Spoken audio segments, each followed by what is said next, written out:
Algumas das perguntas que eu mais escuto na vida são: Ô Felipe, você virou petista?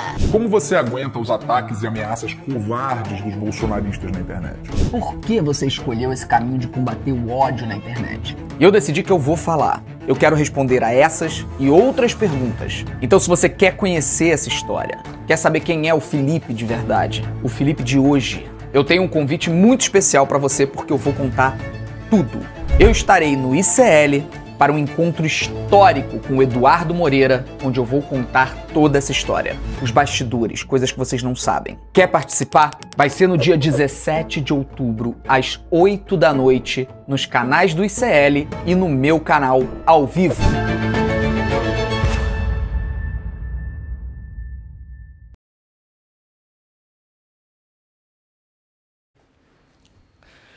Muito bem, pessoal, terça-feira, 8 de outubro, 7h02 da manhã, estamos começando o Desperta de hoje. Muito bom dia, muito boa tarde, muito boa noite, muito boa madrugada para quem nos acompanha aí pelo horário de Brasília, às 7 horas horário de Brasília, mas muitas pessoas que nos acompanham por este mundão de meu Deus, né, Jimmy? Sempre tem gente aí de várias cidades do mundo, de vários países do mundo, então vai chegando, vai deixando seu like, ativando o sininho, compartilhando os nossos canais. Estamos ao vivo aí nos canais do Eduardo Moreira, no canal do ICL Notícias e também no canal do Leandro Demores. Sim, você pode assistir a este programa e aos demais programas no meu canal, pode assinar o canal lá, vai deixando seu comentário, vai dizendo de onde você está assistindo este programa. Muito obrigado para quem já está aí pelo nosso chat, já estamos aí com algumas milhares de pessoas online, aliás, todos os dias agora aqui, Jimmy, é de 25 mil para mais.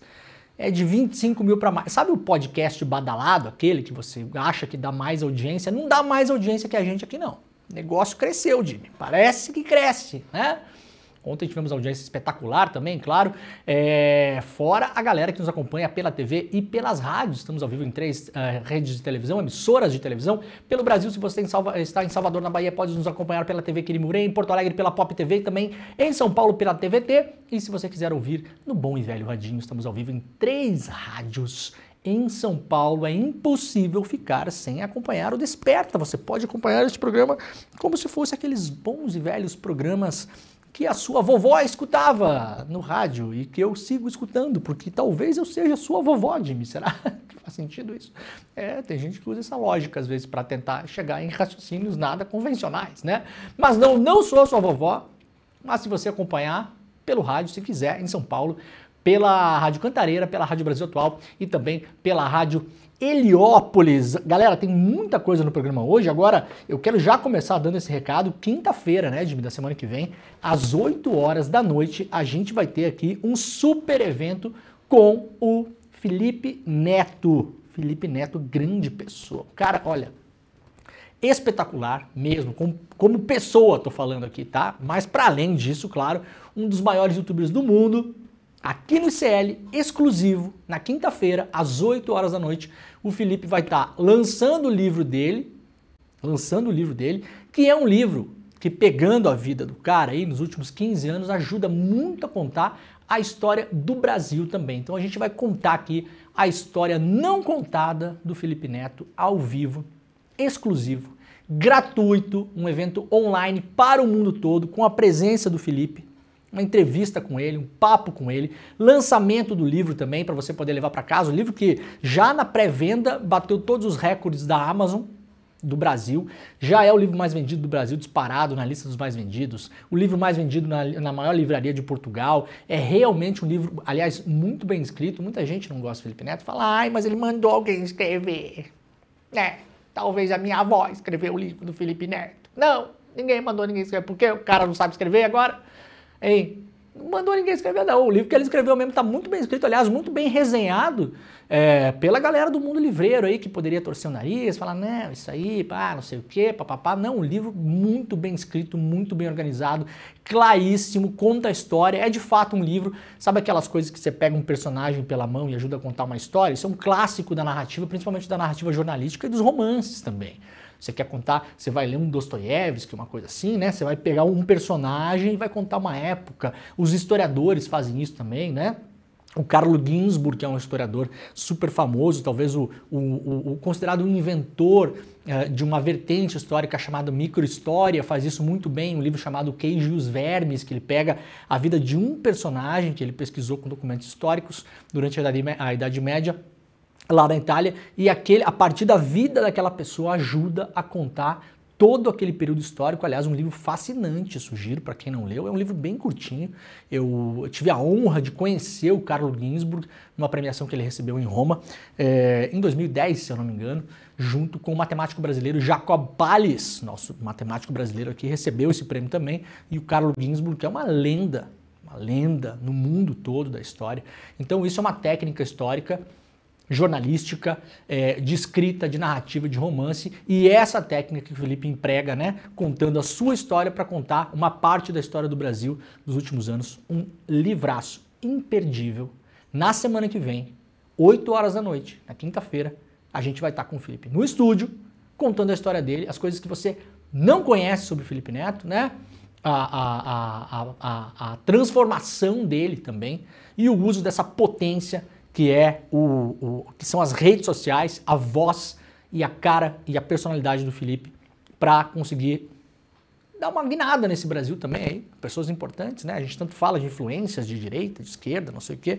Tá aí o Felipe, um cara importantíssimo, com o lançamento do livro. Se você quiser, Jimmy, é o nosso link, né? despertasl.com.br/Felipe Neto.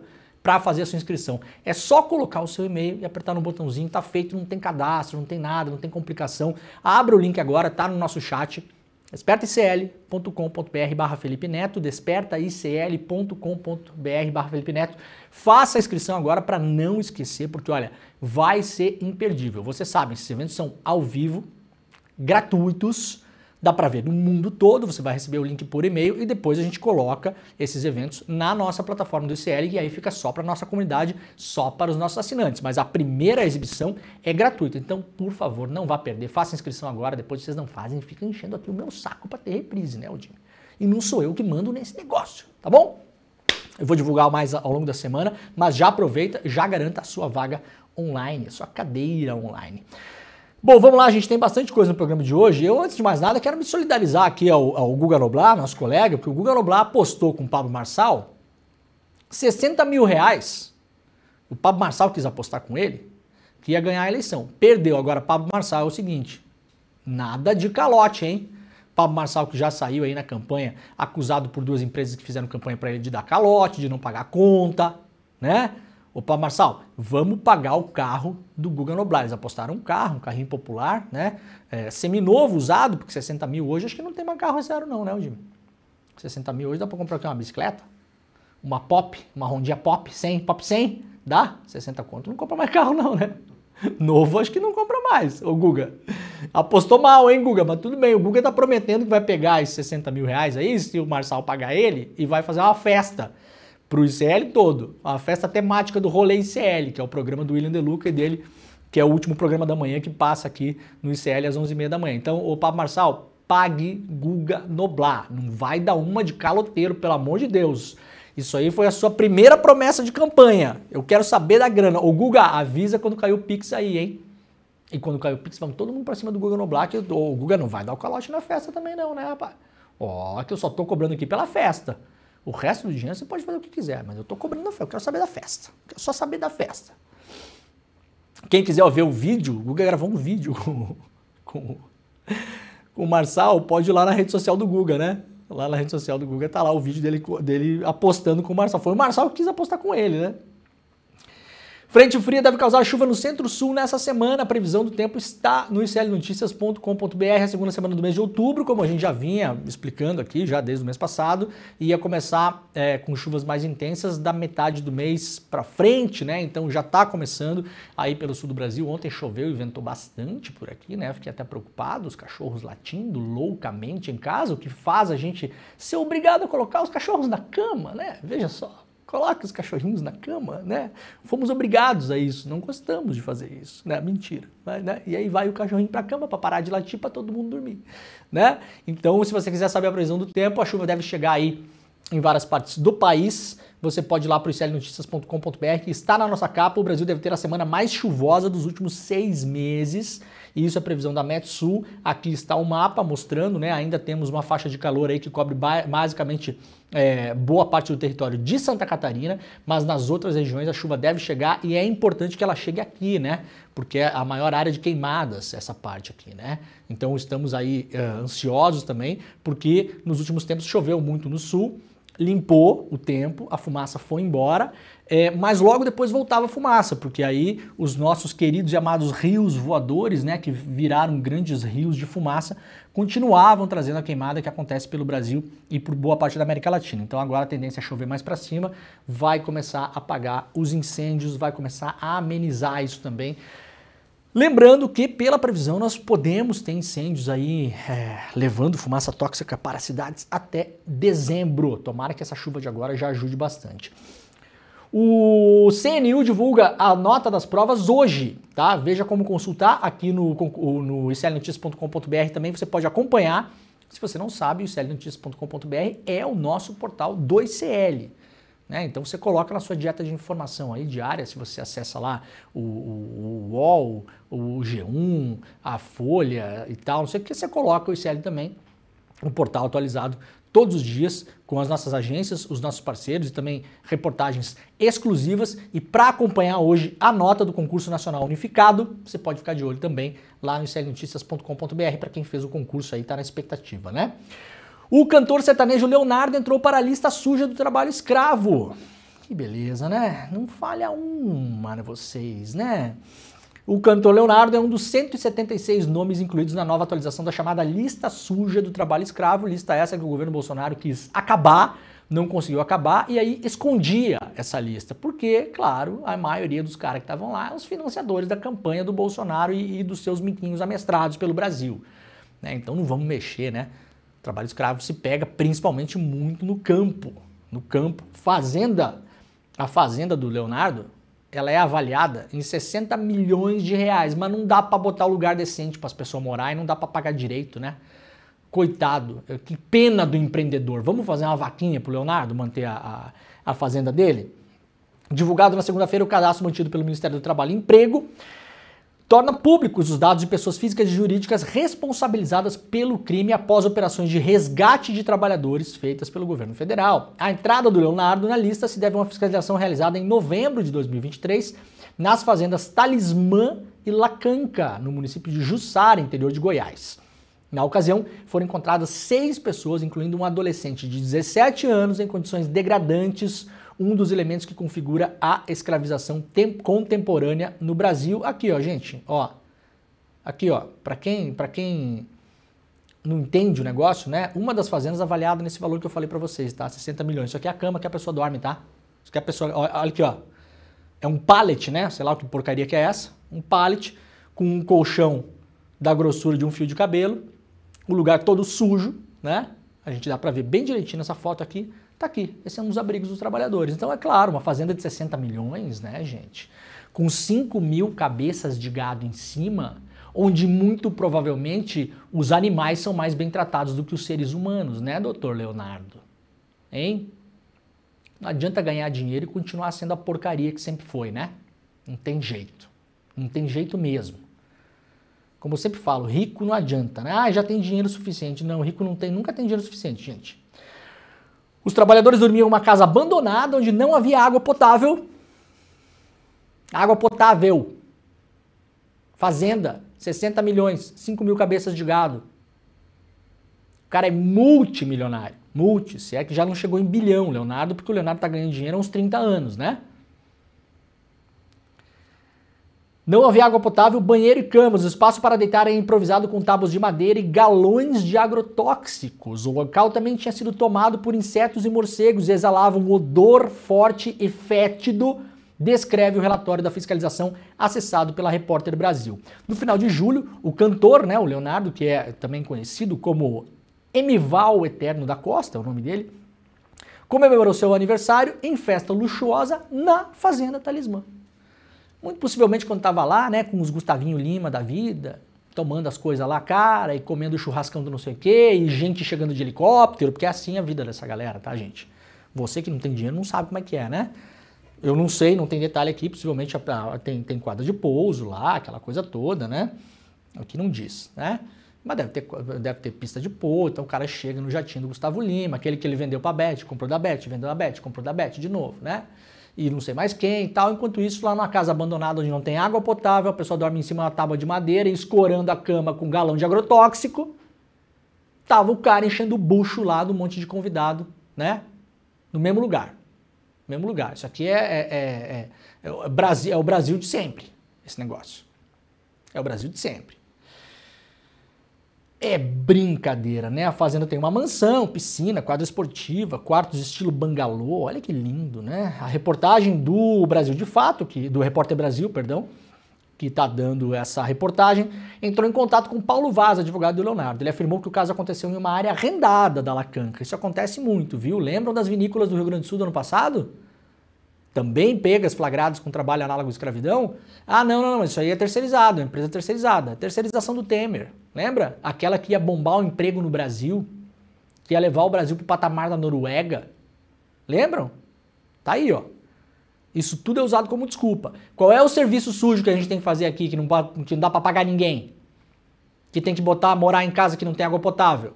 Ah, esse aqui? Então tá, então vamos terceirizar, vamos arrendar, vamos pegar uma outra empresa e que se vire. Não é assim que a coisa funciona, não. É compartilhada, é solidária a responsabilidade em relação a esse tipo de coisa. Isso já é jurisprudência no Brasil. A responsável pela contratação dos empregados era de um terceiro, disse o advogado. É mole, como era o pessoal que ia colher uva no Rio Grande do Sul, como é o pessoal que é também resgatado do trabalho lá na escravidão no sul do Rio Grande do Sul e em outros vários lugares, principalmente no campo, que é onde acontece mais. Todas as pessoas tiveram indenizações pagas e os processos encontram-se arquivados. Criada em novembro de 2003, a lista suja é atualizada semestralmente pelo governo brasileiro. CEMIG e pecuaristas entram em nova lista suja do trabalho escravo, né? O Ministério do Trabalho e Emprego divulga a lista atualizada, então não tem só, claro, o cantor Leonardo. O cadastro foi atualizado na segunda-feira. Outros 175 novos nomes de pessoas físicas e jurídicas, incluindo o cantor sertanejo Leonardo. Ao todo, a lista tem 727 nomes. As atividades econômicas com maior novos empregadores incluem produção de carvão vegetal, serviços domésticos, criação de bovinos, extração mineral, cultivo de café e construção civil. A lista completa está publicada lá na repórterbrasil.org.br. Brigadistas ganham R$ 1.412 para combater as chamas pelo Brasil. Profissionais na linha de frente do combate às queimadas, os brigadistas florestais contratados pelo governo federal ainda não têm a carreira regulamentada e recebem um salário mínimo de R$ 1.412, além de um adicional de insalubridade de apenas 20%. Em cidades maiores como Brasília e Rio de Janeiro, a remuneração é um pouquinho maior, mas ainda abaixo de R$ 2.000. A categoria busca regular a profissão para elevar os salários e melhorar as condições de trabalho, em meio ao aumento da demanda devido à crise climática. No último mês, um projeto de lei foi apresentado na Câmara pela deputada Célia Chaqueirabá com esse objetivo. O texto prevê que brigadistas tenham direito à assistência médica, psicológica, seguro de vida em caso de acidente, ou seja, não tem direito a absolutamente nada disso. Quem taca fogo no Brasil fica milionário, multimilionário, bilionário, é o destino dessa galera toda que faz isso para roubar terra. O marco temporal não pega esses aí não, né? Só para saber, Supremo Tribunal Federal, vocês estão discutindo o marco temporal? Esses aí não pega, né?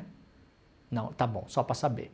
E aí a hora que o bicho pega mesmo, quem vai lá tentar apagar incêndio, correr risco e ter consequências para a própria saúde durante a vida toda, porque bem não faz, por mais equipados que estejam, estão lá com fuligem, com fumaça, né? Não tem jeito, ganha 1.500 conto por mês. Então vamos lá, o Câmara dos Deputados, o Arthur Lira. Arthur Lira, o senhor já fez tanto negócio aí nesses anos todos, né? Coloca esse projeto para votar, pelo menos alguma coisa o senhor faça aí. Pelo menos isso. Porque esse ano o fogo vai apagar, mas no ano que vem volta, né? Prefeitos multados por desmatamento e queimadas são reeleitos. Claro, no Pará e no Mato Grosso do Sul. Reeleito com 12 mil votos e 5,5 milhões em multas ambientais, Véder Marques Carneiro, do MDB, né? O atual prefeito de Brasil Novo, município de 24 mil habitantes no Pará, é um dos políticos brasileiros que foram autuados por infrações contra o meio ambiente, mesmo assim reeleito na sua cidade. O cara está devendo 5,5 milhões em multas ambientais durante o ano, com mais queimadas talvez na história do país. Claro, a pessoa vai lá votar nele, óbvio. Né? Brasil, às vezes fica difícil te ajudar também, né, Brasil? As coisas que eu queria falar aqui, eu sei que é muito mais complexo, realidades regionais, as pessoas muita gente está pendurada em prefeitura, município pequeno no interior do Brasil, muitas vezes o PIB gira em torno da prefeitura, tanto as pessoas que trabalham, como os terceirizados, como as empresas que vendem materiais, que prestam serviço, eu sei, mas é difícil de engolir, né? O Carneiro, conhecido como Piririca, é um dos casos mais emblemáticos. Isso porque entre os prefeitos eleitos em 2020 que disputavam a reeleição, ele é o que tem a maior multa ambiental, mas não é o único. A agência pública, que é a nossa parceira aqui também de publicações, mostrou que 69 prefeitos eleitos em 2020 foram multados pelo IBAMA. Juntos, eles devem 35 milhões de reais em multas ambientais para você. Para você, para mim, para todo mundo. Multas ambientais, aliás, que foram pausadas durante o governo Bolsonaro. Todas elas. O governo Bolsonaro criou lá uma câmara para discutir, para debater e depois não sei o quê, não sei o quê. O objetivo prático, segundo o próprio Ricardo Salles, era deixá-la parada, não multar ninguém. E não multou mesmo. E nesse meio tempo os caras botaram o pau para torar. Passou a boiada, como diz o Salles. Como diz o Salles, era, como é que é? Parecer caneta. Lembram dessa frase do Salles na reunião que foi vazada lá? A reunião da passar boiada? O Salles falava, vamos aproveitar que tá toda a imprensa falando em Covid, ou seja, distraída com o que o Bolsonaro chamou de gripezinha, e vamos passar a boiada com normas legais e infralegais. E ele falava, né? Parecer caneta, ou seja, consegue um parecer de alguma coisa aí? Pega um olavista na máquina pública para dar um parecer estapafúrdio pra gente, um cara que trabalha em algum lugar aí, e caneta. Foram dezenas de milhares de mudanças de normas legais e infralegais no governo Bolsonaro, quase impossível de acompanhar, tudo por baixo dos panos, porque não passou por discussão pública e muito menos pela Câmara e pelo Senado. A gente não viu e o Brasil hoje pega fogo. Essa gente que deveria ter pagado multa não pagou, tá na política ou entrou na política, foi eleito ou foi reeleito. Não são poucos. Isso aqui é uma amostragem só, né? Prefeito no Mato Grosso do Sul tem multa de 3,3 milhões. Prefeito de Feliz Natal, em Mato Grosso. Feliz Natal. Se elegeu, não pagou multa e Feliz Natal. Não sei pra quem. Pra ele, sim, com certeza. Né? Pra gente que passou o ano inteiro respirando essa porcaria dessa galera toda aí, não. Direita, centro e esquerda, sabe a quem levou as prefeituras dos 100 municípios mais ricos do agro? Quem levou, então? Quem levou? Onde essa galera aqui está botando fogo, criando gado de modo ilegal, vendendo esse gado para a indústria, roubando terra, desmatando, não paga multa, vai para a política, se elege, se protege, bota os seus lá dentro. De que corrente ideológica são essas pessoas no geral? Vocês acham? Não é muito difícil saber, né? O União Brasil e o PL do Bolsonaro, atualmente, ganharam quase metade das 100 prefeituras dos 100 municípios mais ricos do agronegócio do país. Os partidos venceram em 47 cidades com maior valor de produção agrícola. O União Brasil venceu em 25, um quarto do total, e o PL, comandado pelo Valdemar da Costa Neto, mas é o partido do Bolsonaro, né, gente? O PL até ontem era um partido que ninguém nem lembrava que existia, né? O PL só é o PL hoje por causa do Bolsonaro. Se o Bolsonaro sair para outro partido, as pessoas vão com ele como fizeram com o PSL. Não se iludam. Não existe o PL do Valdemar e o PL do Bolsonaro. Não é assim que a coisa funciona. Pergunta pro Valdemar se ele quer que o Bolsonaro saia do PL. Vocês acham que o Abílio Brunini está no segundo turno lá em Cuiabá por causa do PL ou por causa do Bolsonaro? A Cristina Grêmio, o Topázio ganhou por causa do PL ou por causa do Bolsonaro? O Topázio nem é do PL lá em Floripa.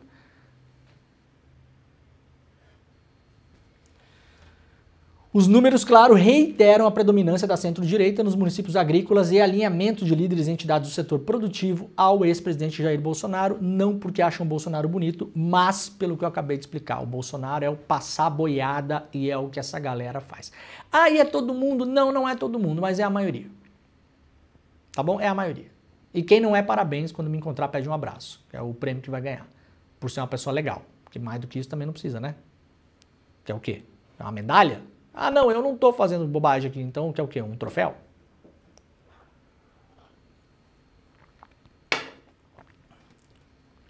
Levantamento feito pelo Estadão. Antártida está ficando verde em ritmo acelerado e isso é uma má notícia. Lá no uol.com.br, cientistas alertam para o aumento gradual da presença de plantas na Antártida, continente com características climáticas extremas. Segundo pesquisadores, o aquecimento global tem causado o derretimento das geleiras de forma mais acelerada do que o previsto, alterando o ecossistema e abrindo espaço para plantas como musgos. Fotos divulgadas em estudo recente ilustram a gravidade da situação. A matéria completa está lá no UOL. Realmente, olha só, tem alguns mapas aqui também, né, mostrando onde há mais a presença de vegetação. Isso aqui pega o ano de 1986. Aqui, ó, isso aqui é 86. As áreas verdes é onde já tinha, né? Lembrando que 86 já é a era pós-industrial, né? Já é a era pós-industrial. E aí 2004, 2016, 2021, isso aqui é a tendência, a projeção. A projeção. Muitos países que têm território lá para o norte estão comemorando o derretimento das geleiras, não se enganem, tá? Rússia, porque vai abrir possivelmente novas áreas agricultáveis, a Rússia tem um problema sério de produção de alimentos.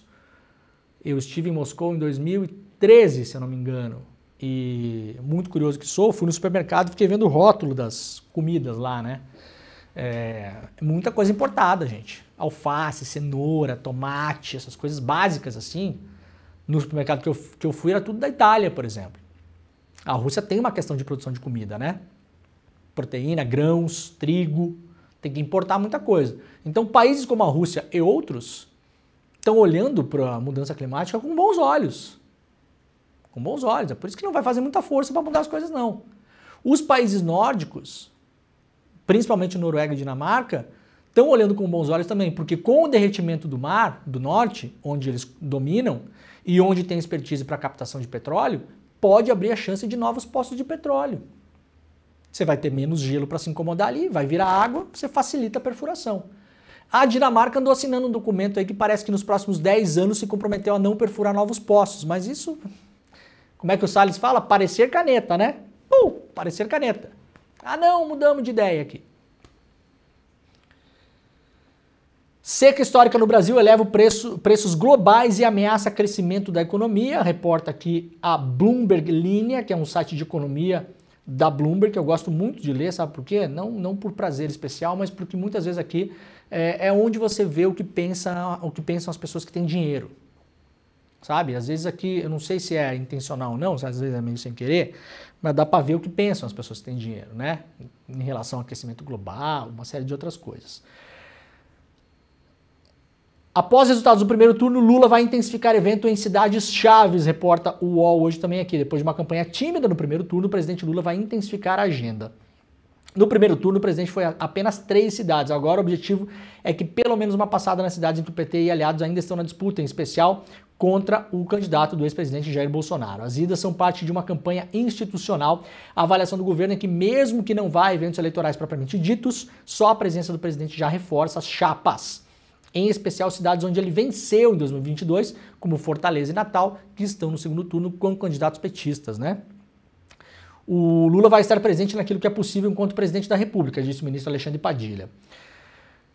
Os compromissos já começam essa semana. O presidente deve ir a Fortaleza na quinta-feira, Belém na sexta. Hoje, diz o governo, Lula segue com um candidato em cada uma dessas cidades. Em Fortaleza apoia o Evandro Leitão. E a capital cearense é a maior cidade que o PT lançou o candidato esse ano.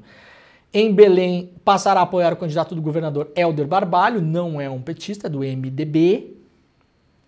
Na semana que vem vai a Porto Alegre, para reinaugurar o aeroporto Salgado Filho, que vai voltar a funcionar, né? Aí timidamente, mas depois da enchente vai voltar a funcionar. E vai apoiar, claro, a Maria do Rosário, que é a candidata do PT contra o Sebastião Melo. Aliás, não precisa agradecer não, viu? Mas esse aeroporto só tá de pé aí, não botaram a mão do nosso dinheiro por minha causa. Né? Vamos lembrar o que falava a Fraport e a mídia local, principalmente a principal colunista do jornal Zero Hora, Rosane de Oliveira, que nesse caso, com todo o respeito, atuou como lobista da empresa alemã. Não ia para dar para recuperar o aeroporto até o final do ano. Não ia. Foi o que falou a CEO da Fraport, que é a empresa concessionária que controla o aeroporto de Porto Alegre, logo depois das enchentes. Ia custar R$1 bilhão e se o governo federal não pagasse esse dinheiro, eles iriam embora. Tava todo mundo engolindo esse negócio, né? Eu fiz aqui a leitura do contrato, coisa que me parece o básico a fazer. Me parece o básico. Ler um contrato. Revelei pela primeira vez que havia uma apólice de seguro de dezenas de milhões de reais, que poderia cobrir parte do custo, e fiquei batendo em cima de onde os caras tinham tirado o tal do bilhão. Aí a coisa mudou de figura. Foi uma solução intermediada? A contento? Parece que sim. O governo vai colocar aí cerca de 400 milhões no aeroporto, mas de um jeito muito diferente. A Fraport vai ter que primeiro encomendar as obras, fazer as obras, o dinheiro vai ser liberado aos poucos, vai ter avaliação técnica e acompanhamento de órgãos de controle de contas, para saber se o dinheiro está sendo gasto mesmo, e cobrança para que o seguro cubra aquilo que deveria cobrir. Nada disso estava sendo cobrado pela imprensa do Rio Grande do Sul, muito antes pelo contrário. Estavam atuando como lobistas de empresa multinacional alemã que quer vir aqui no Brasil, nos dar tapa na cara e tirar a gente para otário. No mais das vezes conseguem. Até porque, vamos combinar, Ministério de Portos e Aeroportos, tá, no Brasil, salvo raríssimas exceções, e infelizmente nesse governo não é uma delas, está na mão de empresa aérea e concessionária de aeroporto. O Ministério poderia ter peitado esse negócio.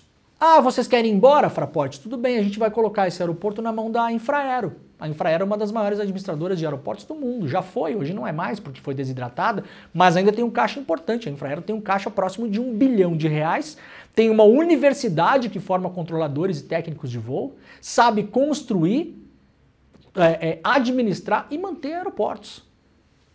Os aeroportos do Brasil até ontem eram todos mantidos pela Infraero. Já chegou a ser, se eu não me engano, a segunda maior administradora de aeroportos do mundo. Não é por falta de dinheiro, de pessoal capacitado e de conhecimento. Então, se quisesse mesmo, né, o Ministério, vamos aqui botar, não precisaria nem ter botado esse dinheiro todo aí, né? Ah, quer ir embora? Pode ir embora então. Vai embora. Não, mas bom, mas tudo bem. Né? Aí a gente não controla mais, né, Jimmy? A gente fez a denúncia aqui, mostrou a pólice, leu o contrato. Fico feliz que não tenha sido R$1 bilhão. Assim, na barbada a gente poupou aí R$500 milhões de dinheiro público que ia pro ralo da Fraport. E agora vai ter mais controle. Um pouco mais de controle, né? Esses dias eu li uma coluna da Rosane, a Rosane tá mordida comigo ainda, gente. O que é isso? Não é nada pessoal, viu, Rosane? A senhora desinformou no ar, fez um trabalho, ao meu juízo, que trata-se de qualquer outra coisa menos jornalismo. Ficou dando indireta para mim e para o deputado estadual Matheus Gomes, até hoje, né? Não quer citar meu nome lá, mas eu sei que tá falando de mim. Nas colunas, né? Falou que eu estava fazendo interpretação criativa do contrato, sendo que eu jamais falei para quebrar contato, para não pagar, para nada. Eu li o contrato aqui. A responsabilidade em caso de enchente e calamidade que são cobertas por seguro, está escrito no contrato. As que, na possibilidade de cobertura por seguro, a responsabilidade é da empresa. Está escrito lá, em português, PTBR. Só ler, né? Então, se eu fiz uma interpretação criativa do contrato, antes melhor isso do que sequer ler o contrato. Entrevistaram a CEO da Fraport 2 vezes, não leram uma cláusula do contrato para ela, uma cláusula. Zero. E aí fica dando letrinha. E um dia falaram no meu nome lá na Rádio Gaúcha, aquele senhor, rapazinho lá, aquele, né, fulaninho, trabalha onde mesmo? Trabalha onde? Quem cuidou mais da coisa pública, dona Rosane, nesse caso? Eu ou a senhora? A resposta fica com a nossa audiência aí, né? Não, gente, eu não gosto de falar assim diretamente de colega jornalista, tá? Aliás, não tinha falado dela até que ela tenha citado meu nome de modo desrespeitoso, no programa de maior audiência da rádio. Rádio a qual, inclusive, eu elogiei vivamente pela cobertura das enchentes. Tá? Então aqui, quando uma coisa é uma coisa, quando outra coisa é outra coisa. Não tem paixão nenhuma na história aí. Agora, se quiser também, né, Jimmy? Se quiser, vem, né, também. Não tem problema, né? Bom, gente, olha aí, quem fez a eleição, isso aqui é muito importante, viu? Matéria do Estadão, aliás, o Estadão, do Globo, aliás, o Globo fez um bom levantamento aqui. Cidades recordistas com a tal da emenda PIX, sabe, né? O orçamento, você elege um governo, o governo tem um orçamento, cada vez o governo tem menos orçamento. Isso aí mudou muito com o Bolsonaro, com medo de tomar um impeachment no meio das fuças, passou boa parte do controle do orçamento direto para a Câmara e para o Senado. Esse foi o esquema para o Bolsonaro se manter no poder. Esvaziou o poder do executivo, ou seja, você elege um governo hoje e muitas vezes não adianta para quase nada, porque o dinheiro está na mão dos deputados e os deputados literalmente fazem PIX para o raio que o parta. Ah, eu vou fazer um PIX lá para a prefeitura. Para onde vocês acham que foi boa parte dessas emendas PIX? Para as prefeituras, onde as pessoas tinham intenção em eleger os próprios prefeitos. Porque já estão de olho na reeleição de 2026 para a Câmara e para o Senado. E isso se retroalimenta. E os problemas e as questões da população ficam em segundo plano. 94% de reeleição de prefeito ou vitória do sucessor dos caras que mais ganharam emenda PIX. O voto no Brasil tem um preço. O jornalista Cláudio Weber Abramo, já contei essa história aqui, já falecido, tinha uma ONG chamada Contas Abertas, se eu não me engano, e fez esse cálculo. Quantos reais custa o voto para você ser deputado estadual por Goiânia? Tem um preço, há uma relação direta. Quanto mais dinheiro você bota na campanha, maior a chance de você se eleger. Então você faz o cálculo, eu posso ser deputado estadual lá em Santa Catarina, ou vereador em Blumenau, sei lá o que, eu preciso gastar 120 mil reais. Então, cara, se você botar 200 pau lá, você está eleito. Está eleito, é assim, é direto, é relação direta mesmo. Com a emenda PIX, a taxa é alta, né? As emendas PIX tiveram um índice de reeleição de seus governantes maior do que o registrado no restante do país. Levantamento do Globo, nos 178 municípios indicados pela CGU como principais destinos das verbas, aponta que em 100 desses municípios o prefeito foi reeleito, enquanto em outros 45 conseguiram fazer o sucessor do mesmo grupo político. Ou seja, você pega o prefeito que ganhou a emenda PIX, 178 municípios, que são apontados pela Controladoria Geral da União, que foi a galera que levou mais grana, os principais destinos, dos 178, tá aqui o levantamento, ó, 100 foram reeleitos, 100, e 45 fez sucessor.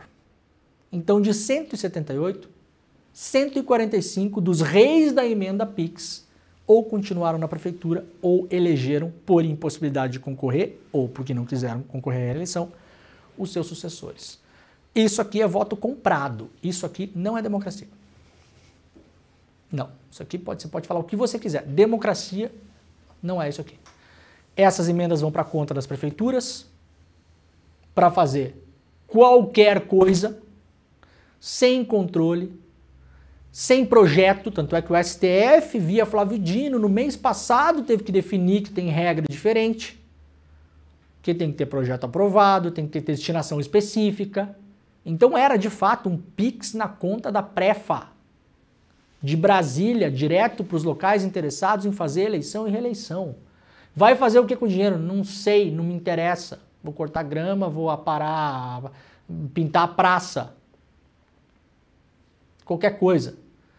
Vai contratar como? Aí a gente vê aí, sem licitação, o trator do amigo. Vou fazer um novo ginásio de esporte. Mas doutora, a cidade tem 5 mil habitantes, já tem um ginásio de esporte, mas não tem UPA. Mas ginásio de esporte é mais rápido, mais barato, aparece logo. Em 8 meses está levantado. 4 paredes, um telhado de zinco, pinta quadro, está resolvido. É isso. Não há avaliação das necessidades da população. O nome disso é compra de voto, tá, gente? Uma compra de voto institucionalizada, sobretudo no governo Bolsonaro. É orçamento secreto, isso, aquilo, emenda Pix, é RPA, RPI, RP1, é emenda boleta, ela vai, tem 1000 tipos, vai mudando de nome. O fato é que hoje os caras meio que estão tentando fazer o que querem, né? Prefeitos de cidades afetadas por enchentes no Rio Grande do Sul não conseguem se reeleger. Isso aqui são as cidades, parte das cidades mais afetadas. Porto Alegre, o Melo está no segundo turno, vamos lembrar. Tá? Mas no Vale do Taquari, que foi onde a gente foi fazer a nossa cobertura, em maio, nós estivemos em todas essas cidades. Estrela, Arroio do Meio e Roca Salles, os prefeitos não se reelegeram. Em Mussum, que foi uma das cidades mais afetadas, o prefeito se reelegeu. Esse não está na matéria, mas eu vi nos dados no domingo. Então, entre os mais afetados, isso aqui é pouco, mas ficaram os mais emblemáticos, né? Estrela, Arroio do Meio e Roca Salles mudou o prefeito. Resta saber se mudou para pior, né?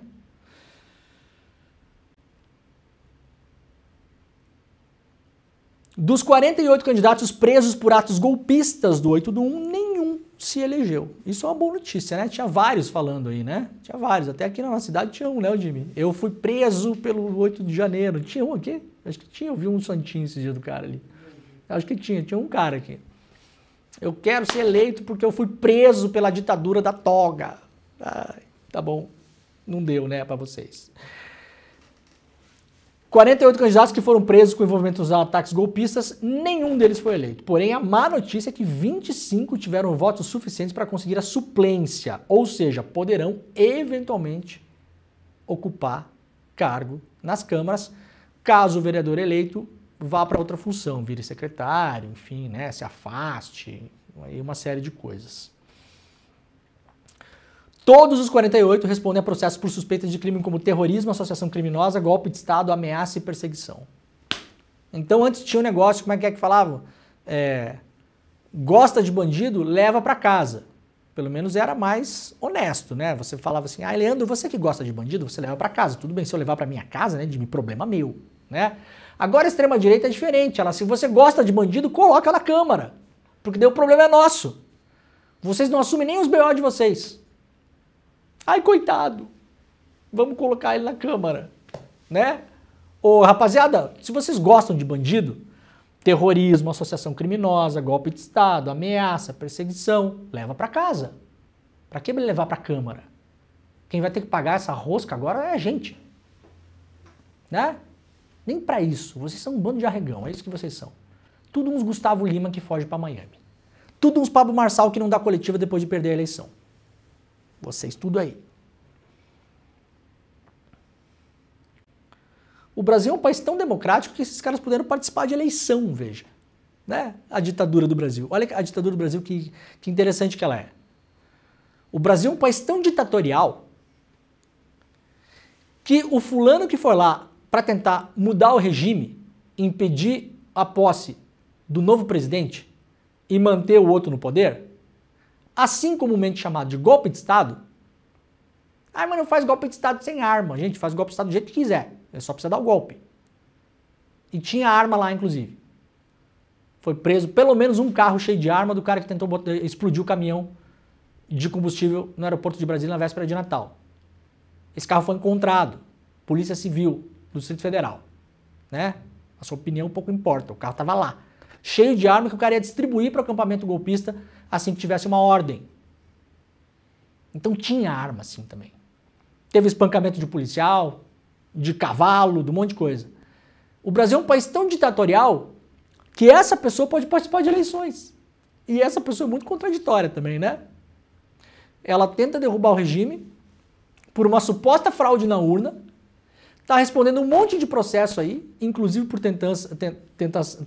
tentativa de mudança de regime, e vai participar da eleição da urna eletrônica, que ela fala que não funciona.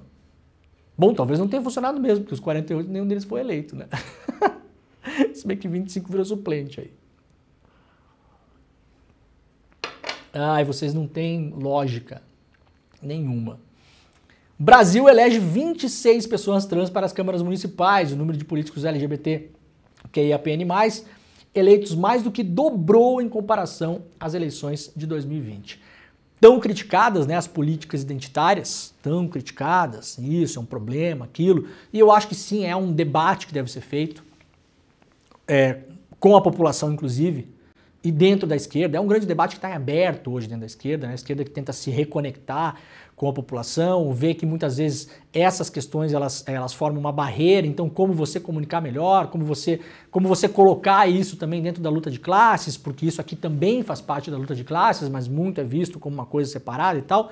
Mas, enquanto a extrema-direita lava a eleição, e a direita e a extrema-direita faz o maior número de prefeitos, na G103, que são as maiores cidades do Brasil onde há segundo turno. O Bolsonaro, possivelmente com o PL, termina a eleição comandando 20, 25 prefeituras das maiores do país, ou seja, os maiores PIBs e as maiores populações, faz o maior número de vereadores. A esquerda consegue também crescer um pouquinho, porque o PT cresceu um pouquinho, né? Pouquinho ali, e o PSOL também, com as tais das pautas identitárias. Então, há que se ter um olhar para isso, para essa discussão. De modo objetivo também. Porque, efetivamente, parecem boas pautas para os legislativos. Suspeitas de corrupção e assassinato freiam a eleição de Garotinho e dos Brazão, lá no Rio de Janeiro, né? O Garotinho, o Caio Brazão e o Valdir Brazão não conseguiram se reeleger porque o Garotinho é o cara todo enrolado e os Brazão aí estão presos, né? O cara está preso até hoje por ser considerado o mandante do assassinato da Marielle Franco. Votos de petista irão definir vitória de Bolsonaro ou Caiado em Goiânia. O segundo turno em Goiânia será uma disputa da força entre duas lideranças nacionais de direita. Ronaldo Caiado, do União Brasil, governador do estado, e o ex-presidente Jair Bolsonaro. Vai vencer quem conquistar os votos que no primeiro turno foram para uma petista que trocou o vermelho pelo lilás, a delegada Adriana Accorsi. Ela teve 168 mil votos, fez impressionantes aí, quase 25% dos votos válidos, ficou em terceiro lugar. O primeiro, o ex-deputado estadual Fred Rodrigues, do PL, teve 214 mil votos, e o empresário Sandro Mabel, 190. Então também chegou tudo muito próximo ali. Ela, petista, realmente é o fiel da balança lá. Ué, mas o Caiado e o Bolsonaro não são aliados? É mais ou menos. É mais ou menos. O Caiado já deu um passo muito mais adiante do que o Tarcísio, por exemplo. O Tarcísio, gente, o Tarcísio não troca de roupa sem falar com o Bolsonaro, tá? Vocês não se iludam aí. Ah, e o Tarcísio saiu vencedor da eleição. Sim, importante para o Tarcísio conseguiu conter, inclusive, o Bolsonaro em várias coisas que ele faria na eleição de São Paulo. Se dependesse do Bolsonaro, era capaz de ter abandonado o Nunes mesmo e apoiado o Marçal. O Tarcísio conseguiu segurar, saiu muito mais bem visto no comitê do Nunes do que o Bolsonaro, mas ontem o Nunes já falou que o apoio do Bolsonaro é importante porque o Nunes também não é bobo. O Bolsonaro é uma liderança forte e popular, com milhões de votos pelo país, e ajuda a fazer eleição, sim. Ajuda a fazer eleição, sim. O Caiado já deu um passinho a mais, porque está todo mundo de olho na sucessão do Bolsonaro e quem vai tomar o comando dessa extrema-direita no Brasil, né? Deu umas fissuras aí, apareceu o Marçal, isso e aquilo. Mas notem que a maioria, na campanha, e os que foram no segundo turno, ainda estão debaixo da asa do Bolsonaro. Não se iludam. A tal da Cristina Grêmio lá, jornalista antivacina, em Curitiba, o Abílio Brunini, o André Fernandes, que é lá em Fortaleza, o André Fernandes, eu acho, né? O Bruno Engler, em Belo Horizonte, isso é tudo gente debaixo da asa do Bolsonaro. Não é do Valdemar da Costa Neto, não é do não sei o quê. Não, isso aí é núcleo duro. Mas teve aí algumas pessoas com umas asinhas de fora. Não se iludam. O Bolsonaro vai torcer agora e atuar fortemente, se precisar, pela inelegibilidade do Pablo Marçal. Porque o Pablo Marçal se mostrou um cara não submisso ao Bolsonaro. Queria o Bolsonaro na campanha, admira, é um mito, é não sei o quê, mas não manda em mim.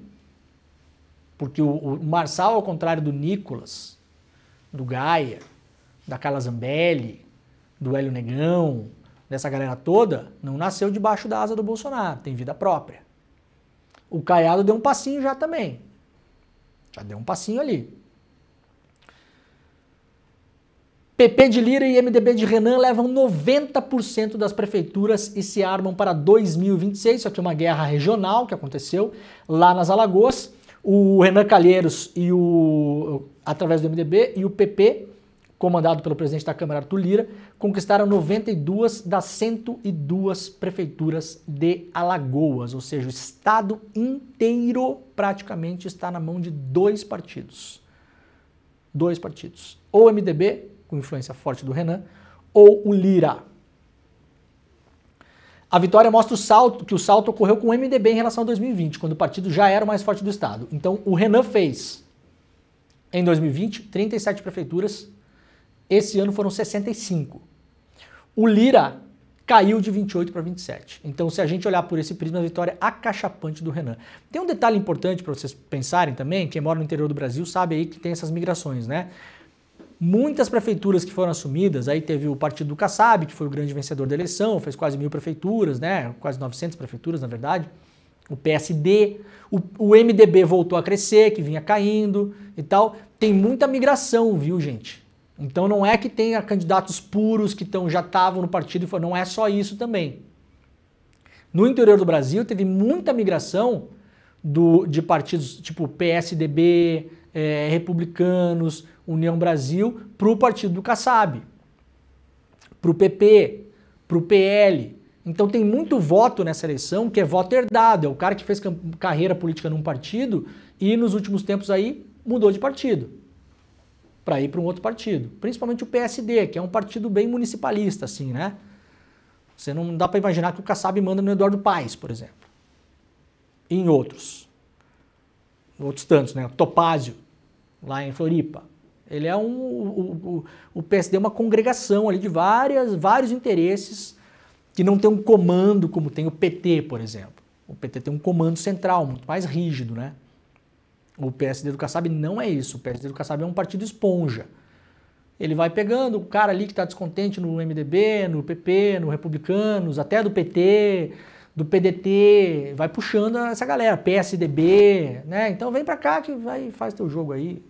E a gente vai organizando aqui, e na hora de tomar as grandes decisões, o Kassab vai lá e ouve as principais cabeças e não fica mandando ordem de cima para baixo. Como era MDB, na verdade, ainda é, né? Número de prefeitas eleitas cresce 9% e 7 capitais terão segundo turno com mulheres. O crescimento foi puxado pelo centro-direita, centrão, né? Que elegeu 367 prefeitas mulheres. Então tivemos um aumento. 717 mulheres foram eleitas, um aumento de 9% em relação a 2020. Entre elas, 44% foram reconduzidas para um segundo mandato.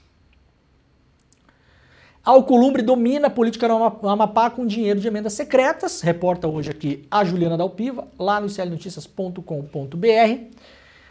Matéria do Igor Melo, nosso colega jornalista, com base em centenas de milhões em emendas secretas, Alcolumbre conseguiu dominar a política do Amapá, seu estado de origem. Seu apoio levou à vitória candidatos a prefeito em 11 dos 16 municípios do estado, ou seja, passou a mão no estado inteiro com emenda secreta, emenda Pix, emenda boleto, emenda não sei o que, emenda QR Code, e foi embora. Eu vou repetir, o nome disso é compra de voto institucionalizada, isso não é democracia. Isso não é democracia. Isso é a compra da eleição. Tá? É ilegal, o advogado Alcolumbre, calma aí, não estou falando que é ilegal, estou dizendo que através da institucionalidade, os senhores hoje estão comprando a democracia na cara dura, na cara de todo mundo. Porque isso aqui, a princípio, não vai nem ser contestado. Não tem investigação aqui, não tem nada de ilegal. Vai ter lá na ponta depois, porque esse dinheiro vai ser usado lá em obra, não sei o que a gente sabe como é que funciona. Já tem, né? Não tinha cidade lá nas Alagoas que tinha comprado mais dentadura do que habitante? Não tinha? Com a emenda secreta? Com orçamento secreto? Tinha mais dentadura na cidade do que habitante. Era capaz de você caminhar pela cidade e sabe aquelas dentadurinhas que você dá corda, assim? Da corda? Tem uma imagem dessa aí para nós mostrar, Jimmy? Vamos fechar o programa com a dentadurinha da corda? Será que nós conseguimos? Dentadura, eu não sei como é que é o nome daquele negócio, né? Emenda secreta, você chegava na cidade e um monte de dentadurinha caminhando assim. Deve ter vídeo desse negócio, pelo amor de Deus, acha pra nós, que agora eu vou ficar feliz se a gente conseguir. Alcolumbre, virtual, próximo presidente do Senado, que nos bastidores, nem tão bastidores assim, anda prometendo para todos os golpistas aí que se ele for o novo presidente do Senado, ele vai tentar pautar a anistia para os golpistas, extensiva ao Bolsonaro e a todos os seus, e eventualmente começar a levantar a fumaça do impeachment do Alexandre de Moraes. Será, doutor Alcolumbre, que o senhor vai entrar nessa mesmo? Eu espero que dessa vez seja só promessa de campanha mesmo. Achou a dentadurinha, gente? Então a gente vai acabar o programa com a dentadurinha essa aí. Daqui a pouquinho a gente mostra. Candidatos do Malafaia e da Universal decepcionam e ficam fora da Câmara do Rio, isso porque o Paes fez uma vitória cachapante. Pelo número de votos você consegue mais cadeiras para o partido, o nosso sistema é esse, né? O coeficiente eleitoral calculado assim. Pega o coeficiente da cidade, o coeficiente é tantos mil votos. E aí, conforme o número de votos que você vai fazendo, você abre cadeiras para o seu partido. Como o Paes fez uma vitória gigantesca, ele abriu várias cadeiras e no cálculo final do quociente eleitoral para entrar na Câmara, muita gente que fez mais votos fica de fora para entrar pessoas que fizeram menos votos porque o partido não tem cadeira para acomodá-las. Então tem essa explicação também, né? Malafaia, que é o famoso cara do bordão Jair! Olha, eu vou falar de pesquisa amanhã, tá, gente? Eu tinha separado para falar ontem, não deu, hoje não deu também, mas é importante falar de pesquisa. Teve pesquisa que acertou, teve pesquisa que errou um monte, né? Eu até comentei ontem um pouco aqui, mas se der tempo a gente volta a falar amanhã. Aliás, eu comentei ontem aqui, né? Então não vou falar amanhã, já falei ontem. Ontem, amanhã, mas é que o ontem é o amanhã é o ontem de hoje também, né? Então ficou confuso isso aí, né, Aldimir? Vamos terminar com o Felipe Neto e dentadurinha?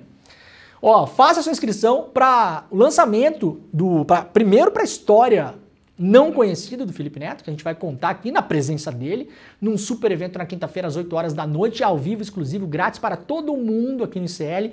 Vai lá para despertaicl.com.br/Felipe Neto, despertaicl.com.br/Felipe Neto. Coloca o seu e-mail, clica no botão, tá feita a inscrição, vai receber o link para o evento na quinta-feira às 8 horas da noite, que vai ter o lançamento também do livro do Felipe Neto, que através da história dele ajuda a contar a história do Brasil dos últimos 10 ou 15 anos aí, né, usando uma técnica narrativa histórica do jornalismo, do romance, da própria história, da historiografia. Um livro muito bem escrito, muito bem pensado, fundamental para os dias de hoje, recordista de vendas no Brasil, em Portugal, tá vendendo que nem água o negócio. A gente vai lançar aqui também o livro, então vai ter o webinário, vai ter a conversa com o Felipe, vai ter a história dele, vai ter o livro, tá? Então não perca. E para terminar, Jimmy, muito obrigado para todo mundo. Está começando a ICL Notícias primeira edição, a gente vai fechar o programa com a dentadurinha do orçamento secreto. Vai, Jimmy, solta a dentadurinha.